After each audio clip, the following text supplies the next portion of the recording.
Bonjour à tous, Samuel, on est sur Buffer Zone pour la première journée. Je suis avec Anouk et avec Diane. Et voilà, le but c'est de voir un tout petit peu, qu'est-ce qu'on essaie de faire cette matinée, c'était quoi l'intention, et peut-être après, c'est quoi vos recommandations du coup, vos petits pas et tout. Mais peut-être avant, si vous voulez, peut-être juste vous représenter rapidement.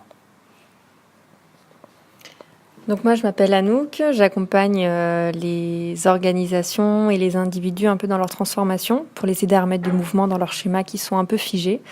Et l'intention de cette matinée, c'était de prendre conscience des blocages que je vis actuellement dans ma vie, qu'est-ce qui me bloque dans mes projets et dans mon élan, et en quoi je suis en grande partie responsable de ces blocages-là. Et déjà mettre de la conscience dessus.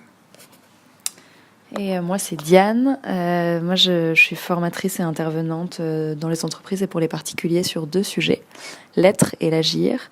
Et un petit conseil pour la suite, de vous reconnecter régulièrement à votre intention. C'est-à-dire que quand vous sentez que vous êtes un peu perdu, désaligné, et que vous savez plus trop où vous allez, de revenir à vous et de vous dire ok, c'est quoi mon intention, qu'est-ce qui est important pour moi, et après ça dépend des gens, mais moi j'aime bien écrire, c'est-à-dire que quand je sens que je suis pas là, je suis pas au bon endroit, je suis perdue, je prends mon carnet, j'écris ok, qu'est-ce que je veux, qu'est-ce qui est important pour moi, vers quoi je tends, et ça m'aide.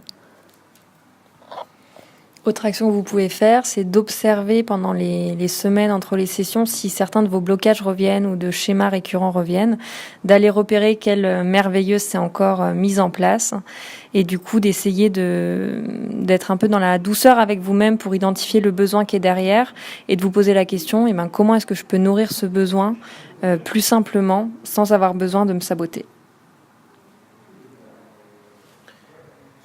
Et du coup, moi j'ajouterais, parce que c'est quelque chose qu'on avait expérimenté la dernière fois, vraiment si vous pouvez vous faire régulièrement des petits moments de silence en fait, d'écoute intérieure, ou alors, et même d'ailleurs, c'est ce qui s'était passé avec la promo d'avant, ils le testaient aussi en perso avec la personne avec qui ils étaient, etc. Et c'est pas obligé d'être très long, mais juste un 5 minutes, 7 minutes où t'écoutes et puis après tu prends le temps d'être écouté. Voilà, ça aide en général à se recaler, ça aide à revenir à soi, et c'est un peu l'essentiel, j'ai l'impression. Diane, tu voulais ajouter un truc? La méditation, c'est bien aussi.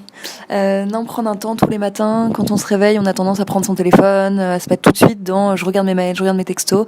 Et avant de démarrer sa journée, se laisser un sas pour juste respirer, écouter son corps et dire tiens, comment je me sens aujourd'hui, qu'est-ce qui se passe dans mon corps aujourd'hui, et puis régulièrement dans la journée, de revenir à son corps aussi, à ses sensations. Ok, Anouk, le mot de la fin peut-être.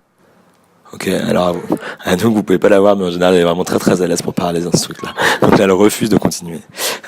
C'était un super petit podcast que nous allons enregistrer qui va nous aider en fait à documenter aussi ce qu'on est en train de faire. Voilà, on espère que vous prendrez du plaisir à l'écouter.